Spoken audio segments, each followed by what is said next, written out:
Session 6, Eliminating Negative Emotions. Continuing on the subject of responsibility versus irresponsibility, many years ago, back in 1972, I began a study in an area of metaphysics that dealt with the psychology of the evolution of human potential. And one of the things that leaped out of those pages at me, and I've never really recovered from it, was the discussion of the connecting link between irresponsibility and negative emotions. And the fact that negative emotions are the great blocking emotions or crippling emotions of your life and my life. If the whole purpose of life, if you like, is to achieve higher levels of peace of mind, happiness, contentment, satisfaction, and so on, we have to sit down and we have to look and say, what stops us, or what is blocking us, or what gets in the way of us really enjoying our lives? And you find invariably it's negative emotions of some kind. Now, I'm not talking about the negative emotions that are associated with someone dying or with a great loss. I'm talking about the negative emotions that we experience on a day-to-day basis that rob us of peace of mind, rob us of health and energy, affect our loving relationships, get in the way of our financial independence, rob us of a feeling of fulfillment, and so on. So we're going to talk in this session about eliminating negative emotions, and I want to bring us back to this whole discussion of responsibility. This is one of the most important things that I've ever found in my life. It's simply this, is that if we take a graph or chart, and come with me for a second and let's chart this, and we take from the highest to the lowest, and up here we have a totally responsible person. This is a person who is completely self-assured, completely self-responsible, makes no excuses at all. And down here at the other end we have an irresponsible person, a person who makes excuses for everything. Now, this is the positive end of the scale, this is the negative end of the scale. Every one of us, you and I, are somewhere on this scale moving up or down with every decision that we take. Now, we have found, and this is what got to me, and I said a little bit earlier, that there's a one-to-one relationship between how much you feel you are in control of your own life and how positive or how happy you are. Well, there's a one-to-one relationship between the amount of responsibility you accept and the amount of control you experience in your life. And there's a one-to-one relationship between the amount of responsibility and control you accept and the amount of freedom that you feel that you have. Freedom is the indispensable requirement for happiness. That true success, true happiness in life means being free to live your life your own way as you decide, without anybody else telling you what to do. Living your life as a bird, free as a bird, to do whatever you want. Well, there's a direct relationship between responsibility, control, and freedom, and there's a direct relationship between these three and positive emotions. Now, positive emotions are the great emotions. Positive emotions are those of happiness and love and joy and vitality and energy and exuberance and enthusiasm and excitement and so on. Now, down at the other end, however, we have an attitude of irresponsibility. And what does that lead to? This is what shocked me so much when I first learned it. It leads to a lack of control. Is that to the degree to which we are irresponsible, we lose control. Our inner selves disintegrate and fragment. It also leads to a lack of freedom, because we no longer see ourselves as free agents choosing the direction of our own lives. We see ourselves as pawns, as victims, if you like, of external forces. And a lack of control and freedom leads to negative emotions. When I first began to understand this, I thought, well, yeah, but what about my parents, and what about my childhood, and what about my condition? I didn't have a very good job, and what about my friends? I had crummy friends, and what about my health, and what about the weather, and what about the economy? When I began to realize this, I began to realize that you put all that aside. If your highest aim, your highest goal is positive emotions of happiness, joy, freedom, enthusiasm, and so on, then you have to stop making excuses. Now, Carl Menninger, the great psychoanalyst, said a very interesting thing some years ago. He said that physical ailments are all different, caused by different bacteria, different viruses, and so on. He said, but mental illness is the same illness, simply spread along a spectrum from the least to the worst. And Thomas Szasz, the psychiatrist, said in his book, The Myth of Mental Illness, that there is no such thing as mental illness. There are merely varying degrees of irresponsibility. So when we say that an irresponsible person is not only negative, we say an irresponsible person is also mentally ill. A totally responsible person is mentally healthy. How does this affect you? Well, I know you want to advance as much as you can in life, or you wouldn't be going through the efforts of taking a program like this. There is a direct relationship between the amount of responsibility you accept for the results of your organization and the amount of power, influence, position, prestige, and status you will have in your work now and in the future. At the top of the graph of responsibility, we have people who accept total responsibility, and power and opportunity gravitates toward them. Down at the other end, we have no power or powerlessness, until you reach the extreme example of a person who's totally irresponsible, completely out of control, who has to be constrained in a straitjacket and locked up in a padded room for their own safety and for the safety of others. Completely powerless, completely without control or freedom. Now, every time we make a decision to be self-responsible, we move up on this graph. Every time we make a decision to make excuses, we move down on this graph. So let's take it a little bit further, and let's talk about the relationship between negative emotions and irresponsibility so that you understand it perfectly clearly. And a perfect example is this. Imagine here is a tree. All right? Here's a tree, and here is the bushes. This is what is called the negative emotion tree. In the negative emotion tree grows the predominant negative emotions: fear, doubt. Many people have considered that self-doubt is the most destructive of all negative emotion, holds you back more than you can imagine. Also, hate is a negative emotion. Then there's envy. There's resentment. And then, of course, there's resentment's sister, guilt.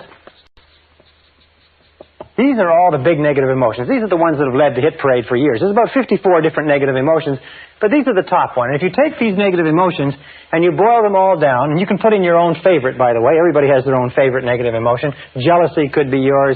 Self-pity is a good, strong one that's doing well. But if you boil it down, you find that all negative emotions eventually boil down to anger.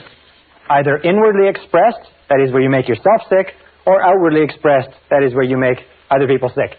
And this negative emotion tree, if we just take a look at its structure, we find the negative emotion tree has a root system. Now, the root system is where the nutrients come from that keep the negative emotion growing and keep the fruit of the negative emotion growing and blossoming. We look at the root system, we say, what are the nutrients? What keeps negative emotions going? What are the fertilizer? What is it that you heap on the fire, if you like, or put into the ground? And we find that there's two things essential to keep negative emotions alive.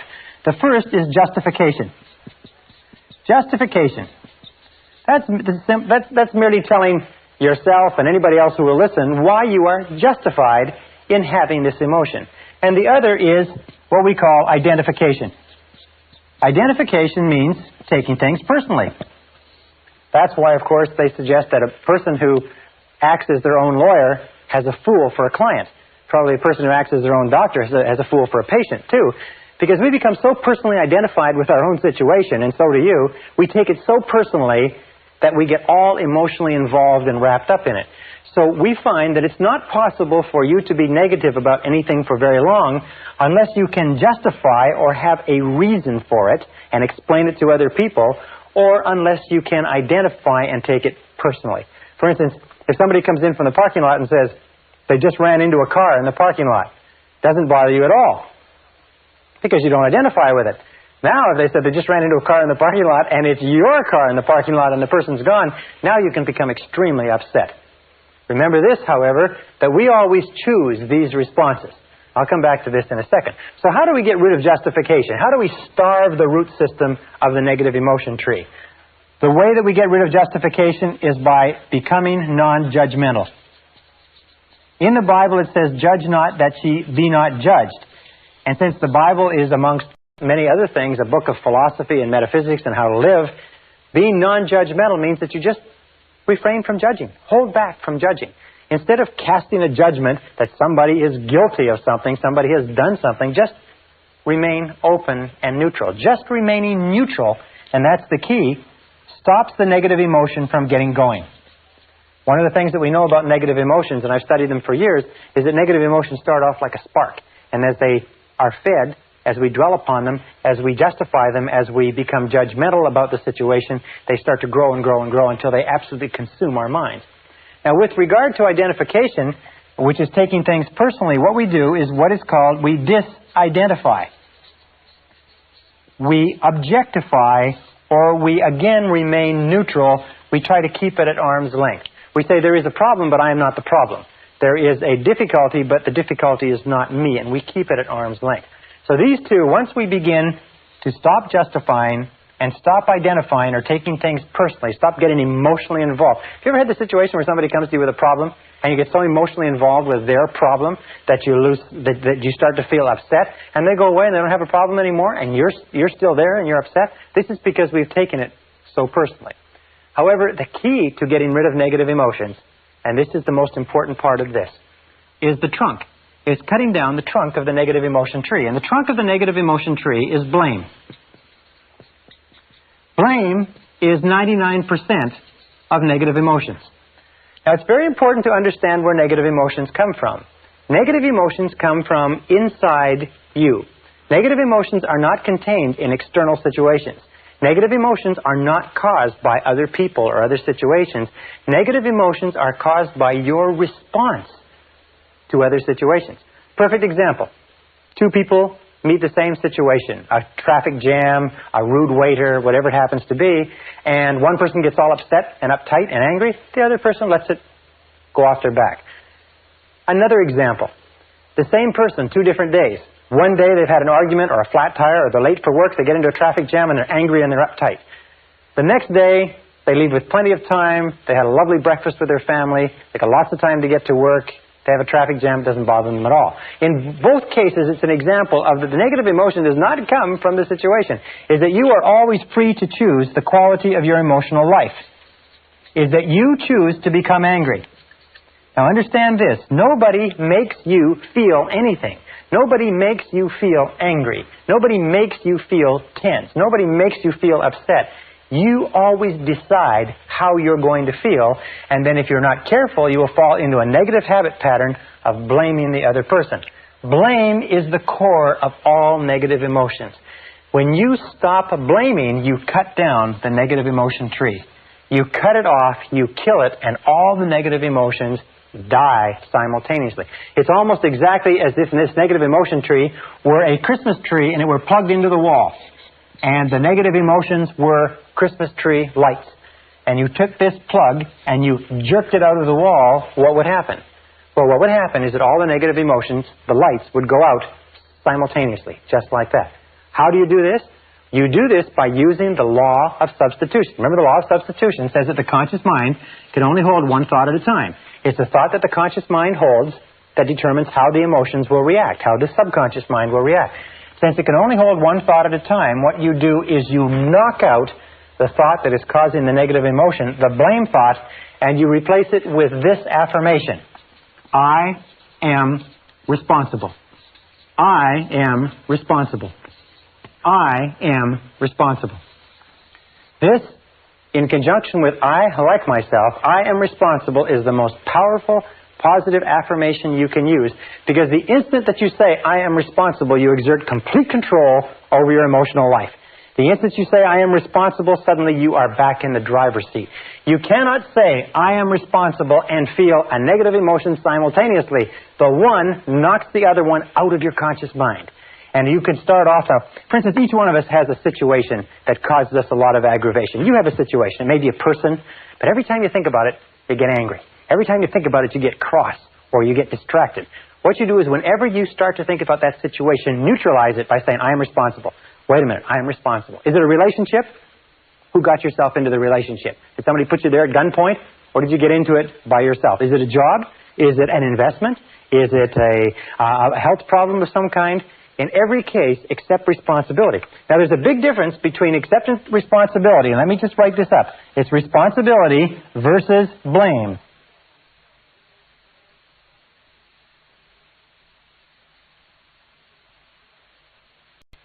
Responsibility versus blame. What is blame? Blame always looks backward toward the past. Blame looks toward the past, toward what cannot be done, toward what can't be changed. Responsibility always looks to the future. So people say, well, when you accept responsibility, isn't it the same as saying you're to blame? No. It's the same as saying that you are in charge of the quality of your thinking from this moment onward. So let us say that you come out to the parking lot and somebody's run into your car. Now, you have two choices. You can become angry and upset and run around and scream and shout, or you can act in a responsible manner. You can do everything possible to trace the culprit, and other than that, you can live with it maturely.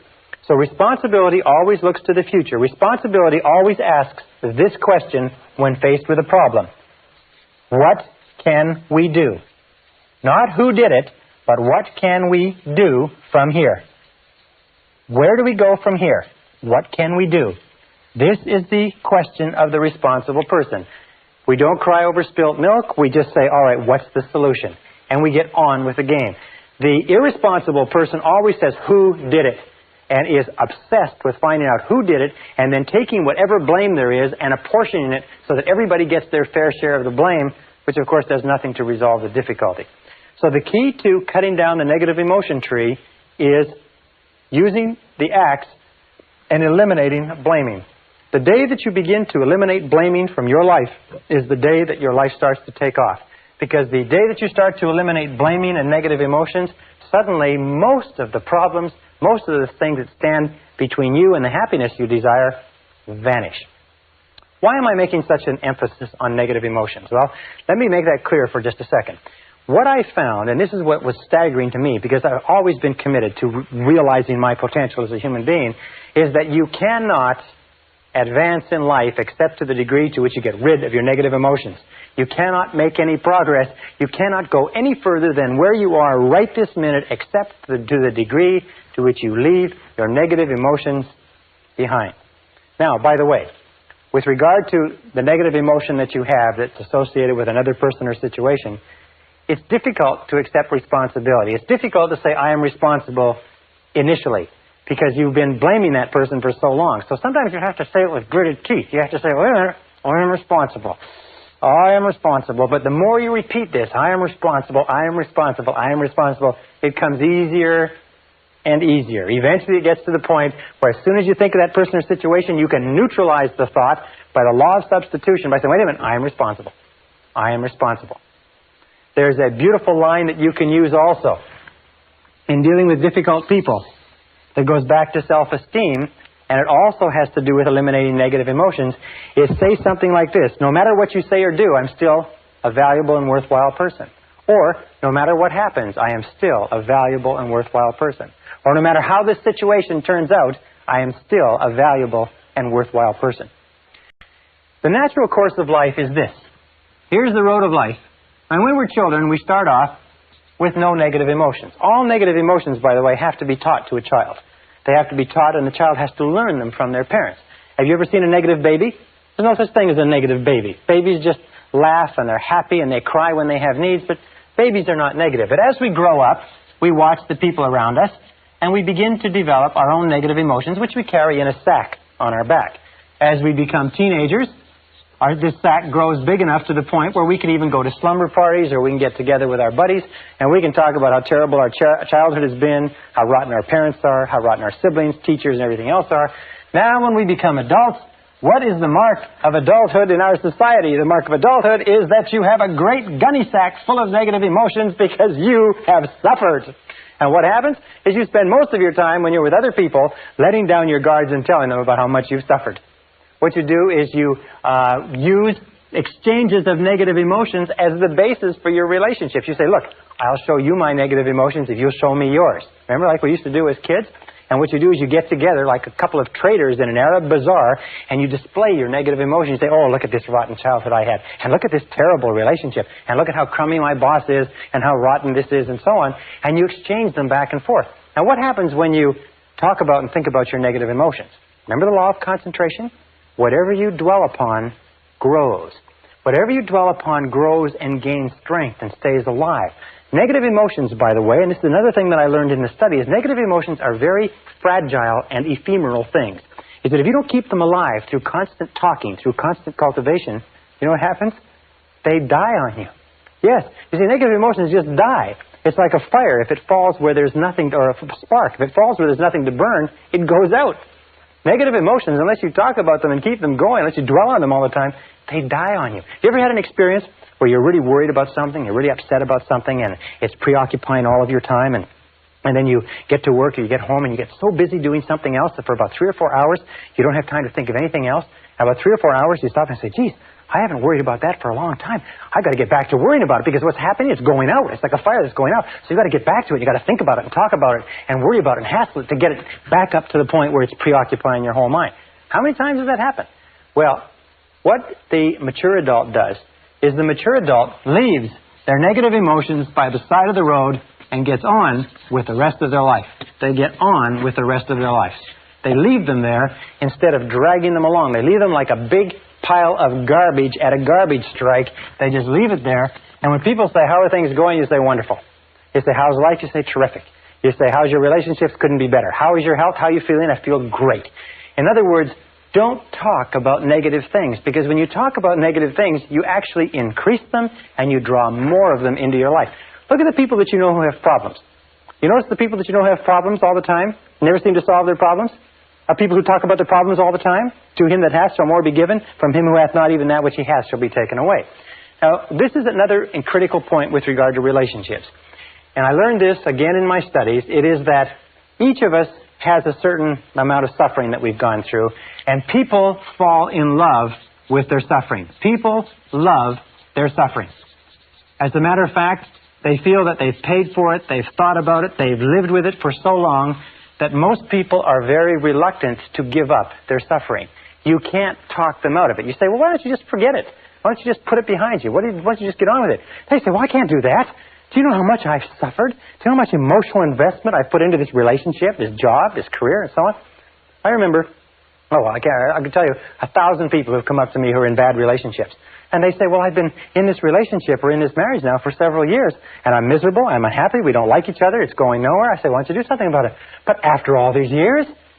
And what I say to them is I say, look, the average life expectancy of the average American today is between 75 and 80 years, and it's going up. By the time we reach the end of the century, the average life expectancy will probably be 80, 85, 90 years old. Do you know what that means? That whatever age you are now, and you may be 20, 25, 30, 35, it doesn't really matter, you subtract that from 80, you get the number of years that you've got left to live in this current situation. You ask yourself, do you want to live in this situation for the next 30, 40, 50 years? And the answer, in all honesty, has to be no, because it's probably not going to get any better. People love their suffering. They hate to give up their suffering. So what we've devised is a very simple bit of advice. And this advice, I just recently discussed this with a consulting psychologist, and he said it's the simplest advice he's ever heard to give to people who need it. It's when somebody comes up to you and wants to talk to you about their problems. You say yes, and you be sympathetic and empathetic. It's very good to hear people and let them talk out their problems, except there are some people who do nothing but talk about their problems. Every time you see them, they talk about their problems. Very often, they talk about the same things they talked about last time. What you do is you say, yes, I hear what you say, and I'm very sympathetic. However, you're responsible for your own life. You are responsible. What are you going to do about it? You are responsible for your own life. What are you going to do about it? Now, what will happen is this, is that your good friends will say, yes, you're right, I am responsible. I have to make a change. I have to do something about it. And they'll go out and they'll do it. As a matter of fact, they'll come and they'll lay out all their problems to you, and all you say to them is this. You say, well, what do you think you should do about it? Now, your good friends can use that conversational time to get their own thoughts in line, to come up with their own conclusions and go out, and they don't need your advice. Most people don't need advice. There's an old saying that says that don't worry about the universal propensity to give advice, because the propensity to ignore it is equally universal. People don't need advice sometimes, they just need a sounding board. However, there are some people who don't have any intentions of doing anything about their problems. All they want to do is they want to use their problems as an excuse to get you to talk about them. You understand that? It's a very common neurotic tendency in our society is to use their problems as the basis for the discussion. Here's my problems, let's you and me talk about them. And the person in himself or herself has no interest in you at all. All they have an interest in is having you listen. As a matter of fact, we say this as a joke. We say that this is what these people look like. Is these people look upon you as being a person, and this is your face, and this is your eyes, and these are your ears. See? And here is your eyes, preferably wide open and sympathetic. Here's your mouth, preferably shut. And here's your ears, preferably wide open. These people don't even look upon you as a person. They don't care about your problems at all. All they care about is you sitting there listening and nodding sympathetically and giving them advice which they have no intention whatever of following. When you run into people like this, it's a very simple way to test the friendship. Just start talking about yourself. Say, well, you know, I'm really glad you brought your problems to me because I've got some problems of my own, and I'd like to discuss my life with you. You will find these people will run for the door. They'll watch their watch. They've got an appointment. They'll take off so fast you can't imagine. All right, now one final point, and this is critical. It's absolutely critical to the whole subject. It's the wrap-up point, if you like. It's this, is that when we start talking about giving up negative emotions, almost everybody says, yes, I agree. What you say is true. It makes sense to me, Brian, and I am going to give up my negative emotions. I am going to accept responsibility. I am going to take charge of my life, and I'm not going to blame anybody else anymore, except for one. Everybody has one that they're not going to part with. Everybody has that favorite negative emotion that they've been paying for and holding on to for years. Now, let me tell you why it's so important that you give it up. Here's a car. Imagine it's a beautiful Mercedes automobile. Brand new from the factory. Absolutely spitting 560 SEL, $55,000, beautiful vehicle. Tested in every aspect. Absolutely perfect. It's given to you without a flaw. Except for one. This is the front of the automobile, and there's one small problem. Is that for some mechanical reason, this brake is locked on. Now you get into this beautiful Mercedes, just as you are. Beautiful mind, beautiful body, beautiful potential, incredible capability. You get into this beautiful Mercedes and you start it up and you step on the gas. And what happens? Well, if the front brake is locked on, what will happen to the car? No matter how hard you step on the gas, what will happen to the car? What will happen is that the car will spin. It'll go around in circles. It'll spin and it will go around in circles until you stop stepping on the gas and you give up. As long as that front brake is locked on, you can't go anywhere. What I found was this, is that the existence of just one negative emotion that you will not let go of for whatever reason, and the reason is always an ego reason, the reason is always has to do with your own ego, will cause you to stay in the same place and spin your wheels and go in circles for the rest of your life. That you all know people who are talented, who have opportunities, good educations, and so on and so forth, and their life just goes around in circles. They just seem to be spinning. They've got everything going for them, and they just continually have problems. Why is it? Almost invariably, and this is what all psychoanalysis does, all psychotherapy, is they've got one negative emotion locked on, and the negative emotion they have locked on is blame.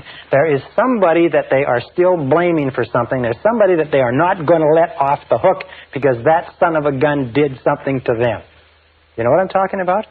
You know what I'm talking about, because we're all in the same boat. We're all human beings. The reason this makes sense to you and I is because we do have a tendency to fall in love with our suffering. We do have a tendency to gunny sack and to think that part of our humanity is all these negative emotions. We do have a tendency to see that other people are responsible. Other people have hurt us. They did cost us money. They did hurt us in a relationship. But the key to peak performance, the key to happiness, the key to success is to use the law of substitution and knock those negative emotions out of the box. By the very first time you think of anything that causes you any stress, you say, I am responsible. Wait a minute, I am responsible. I am responsible. I am responsible. I like myself and I am responsible. I like myself and I am responsible. And nothing outside of me is going to disrupt my peace of mind. I am in charge of my emotional life. I am responsible. You are responsible.